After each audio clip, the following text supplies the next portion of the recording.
আমি আগেই বলে নিচ্ছি, যাদের হার্ট দুর্বল তারা আমার এই ভিডিওটি দেখবে না। তারপর যদি হাসতে হাসতে লুঙ্গি খুলে যায় তাহলে কিন্তু আমি দায়ী না। তো একটা লোক বিয়ে করলো, অনেকদিন হয়ে গেছে, কিন্তু তাদের বাচ্চা হচ্ছিল না। তাই সে এক ফকির বাবার কাছে গেল দোয়া চাইতে। তখন ফকির বাবা বলল, যা তোকে দোয়া করে দিলাম, খুব তাড়াতাড়ি তোদের সন্তান হবে। তারপর 1 বছর পরে লোকটির একটা মেয়ে সন্তান হলো। তখন লোকটি খুশিতে আত্মহারা হয়ে গেল আর মেয়ের নাম করার জন্য তাড়াতাড়ি ফকির বাবার কাছে চলে গেল। আর ফকির বাবা তখন ধ্যানমগ্ন ছিল, আর তখন তার ধ্যান ভেঙে গেল আর সে রেগে মেগে বলল, ধুর বাল। তখন লোকটি ভাবলো, ফকির বাবা মনে হয় আমার মেয়ের নাম বাল রাখতে বলছে। সেই অনুপাতে মেয়েটির নাম বাল রেখে দিল। তারপর আরো 2 বছর পরে লোকটির একটা ছেলে সন্তান হলো।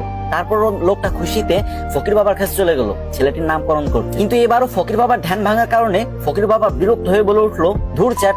তখন লোকটি ভাবলো, ফকির বাবা মনে হয় আমার ছেলের নাম চ্যাট রাখতে বলছে, তাই সেই অনুপাতে ছেলের নাম চ্যাট রেখে দিল। তারপর আবার কিছুদিন পরে লোকটির একটি ছাগলের বাচ্চা হলো, আর সেই লোকটি ছাগলের বাচ্চা নামকরণ করার জন্য ফকির বাবার কাছে চলে গেল।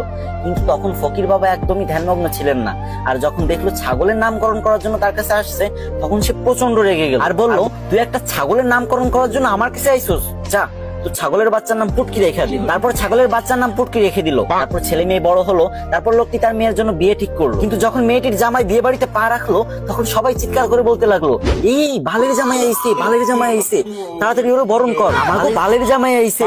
এই শুনে তো জামাই রেগে মেগে বিয়ে করবে না বলে বাড়ির দিকে রওনা হলো। তখন শ্বশুর সামনে এসে বলল, বাবা তুমি রাগ করো না গো, তুমি তো আমার চ্যাটের মতোই। এটা শুনে তো জামাই আরো রেগে গেল আর বিয়ে করবে না বলে আবারও বাড়ির দিকে রওনা হলো। ঠিক তখন শ্বশুর মশাই এসে জামাইয়ের হাত ধরে বলল, বাবা, ও বাবা, তুমি আমার পুটকির 1 টুকরা মাংস না খেয়ে কোথাও যেতে পারবা না বাবা। এই কথা শুনে জামাই বেহুশ। আর আমি জানি আপনি এখন হা হা করে হাসতেছেন আর এটা ভাবতেছেন যে আমি ভিডিও করার সময় হাসলাম না কেন।